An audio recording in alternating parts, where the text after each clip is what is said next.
ದಾವಣಗೆರೆಯಲ್ಲಿಂದು ಮಾತನಾಡಿದ ಬಿಜೆಪಿ ರಾಜ್ಯಾಧ್ಯಕ್ಷ ಬಿವೈ ವಿಜಯೇಂದ್ರ ಅವರು ಮುಂಬರುವ ಲೋಕಸಭಾ ಚುನಾವಣೆಯಲ್ಲಿ ದಾವಣಗೆರೆ ದಕ್ಷಿಣ ಮತ್ತು ಬಾಗಲಕೋಟೆ ಕ್ಷೇತ್ರಗಳಲ್ಲಿ ಬಿಜೆಪಿ ಭರ್ಜರಿ ಜಯ ಸಾಧಿಸಲಿದೆ ಎಂದು ವಿಶ್ವಾಸ ವ್ಯಕ್ತಪಡಿಸಿದ್ದಾರೆ. ರಾಜ್ಯದ ಜನತೆ ಬದಲಾವಣೆ ಬಯಸುತ್ತಿದ್ದಾರೆ ಮತ್ತು ಕಾಂಗ್ರೆಸ್ ಸರ್ಕಾರದ ಆಡಳಿತದಿಂದ ರಾಜ್ಯದಲ್ಲಿ ಅಭಿವೃದ್ಧಿ ಶೂನ್ಯವಾಗಿದೆ ಎಂದು ಆರೋಪಿಸಿದ್ದಾರೆ. ಕಾಂಗ್ರೆಸ್ ಸರ್ಕಾರದ ವಿರುದ್ಧ ವಾಗ್ದಾಳಿ ನಡೆಸಿದ ವಿಜಯೇಂದ್ರ ಅವರು ರಾಜ್ಯದಲ್ಲಿ ಅಭಿವೃದ್ಧಿ ಮರೀಚಿಕೆಯಾಗಿದೆ ಮತ್ತು ದಕ್ಷಿಣ ಕ್ಷೇತ್ರದಲ್ಲಿ ಬಿಜೆಪಿ ಆಡಳಿತದಲ್ಲಿ ಸಾಕಷ್ಟು ಅಭಿವೃದ್ಧಿ ಕಾರ್ಯಗಳು ನಡೆದಿವೆ ಎಂದು ತಿಳಿಸಿದ್ದಾರೆ. ಈ ಬಾರಿ ಅಲ್ಪಸಂಖ್ಯಾತ ಸಮುದಾಯದವರು ಸಹ ಬಿಜೆಪಿಗೆ ಮತ ಚಲಾಯಿಸಲಿದ್ದಾರೆ ಎಂದು ವಿಶ್ವಾಸ ವ್ಯಕ್ತಪಡಿಸಿದ್ದಾರೆ.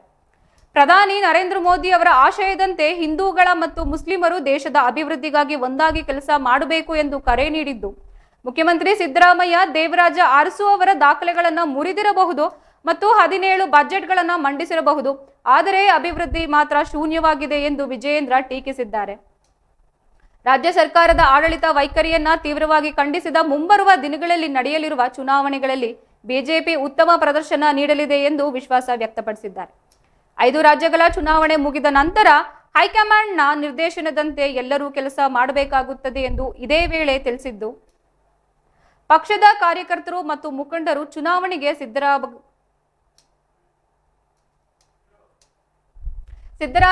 ಮತ್ತು ಸರ್ಕಾರದ ವೈಫಲ್ಯಗಳನ್ನು ಜನರಿಗೆ ತಿಳಿಸುವ ಮೂಲಕ ಪಕ್ಷವನ್ನ ಗೆಲ್ಲಿಸುವಂತೆ ಶ್ರಮಿಸಬೇಕು ಎಂದು ಕರೆ ನೀಡಿದ್ದಾರೆ. ದುಡಿಯುವಂತ ಒಂದು ಕೆಲಸಕ್ಕೆ ಇಳಿದಿರುವಂತದ್ದು ಕೇವಲ ದಾವಣಗೆರೆ ದಕ್ಷಿಣ ಮತಕ್ಷೇತ್ರದ ನನಗೆ ಬಹಳ ವೈಯಕ್ತಿಕವಾಗಿ ಸಂತೋಷ ಆಗಿರುವಂತದ್ದು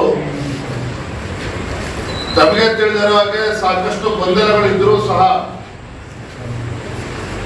ಒಂದು ಬಾರಿ ನಮ್ಮ ಪಕ್ಷದ ವರಿಷ್ಠರು ಶ್ರೀನಿವಾಸ ದಾಸ್ ಕರಿಯಪ್ಪನವರೇ ಅಭ್ಯರ್ಥಿ ಅಂತೇಳಿ ಘೋಷಣೆ ಮಾಡಿದ ನಂತರದಲ್ಲಿ ನಮ್ಮ ಪಕ್ಷದ ಎಲ್ಲ ಮುಖಂಡರುಗಳು ಒಟ್ಟಾಗಿ ಒಂದೇ ಧ್ವನಿಯಲ್ಲಿ ಪಕ್ಷದ ಅಭ್ಯರ್ಥಿಯ ಪರವಾಗಿ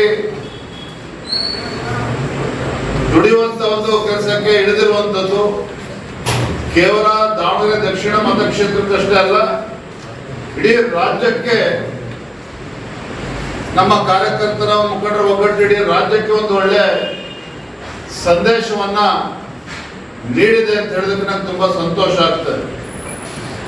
ಪ್ರತಿ ಬೂತ್ನಲ್ಲೂ ಸಹ ನಮ್ಮ ಕಾರ್ಯಕರ್ತರು ಹಗಲು ರಾತ್ರಿ ಶ್ರಮನ ಆಗ್ತಾ ಇದ್ದಾರೆ. ಮತದಾರರ ಮನಸ್ಸನ್ನ ಗೆಲ್ಲುವಂತ ಒಂದು ಪ್ರಯತ್ನದಲ್ಲಿ ಬಹಳ ದೊಡ್ಡ ಪ್ರಮಾಣದಲ್ಲಿ ಯಶಸ್ವಿ ಆಗ್ತಾ ಇರುವಂತದ್ದು ಕೂಡ ನಾನು ನೋಡ್ತಾ ಇದ್ದೇನೆ. ನನಗೆ ಸಂಪೂರ್ಣ ವಿಶ್ವಾಸ ಇದೆ, ಈ ಬಾರಿ ದಾವಣಗೆರೆ ದಕ್ಷಿಣ ಕ್ಷೇತ್ರದ ಒಂದು ಫಲಿತಾಂಶ ಭಾರತೀಯ ಜನತಾ ಪಾರ್ಟಿ ನಿಶ್ಚಿತವಾಗಿ ಗೆದ್ದೇ ಗೆಲ್ತದೆ. ಎನ್ಡಿಎ ಅಭ್ಯರ್ಥಿ ಶ್ರೀನಿವಾಸ ದಾಸ್ ಕರಿಯಪ್ಪನವರು ದೊಡ್ಡ ಅಂತರದಲ್ಲಿ ಗೆದ್ದೇ ಗೆಲ್ತಾರೆ ಅನ್ನುವ ಸಂಪೂರ್ಣ ವಿಶ್ವಾಸ ನಮಗಿದೆ. ನನಗೆ ಬಹಳ ವೈಯಕ್ತಿಕವಾಗಿ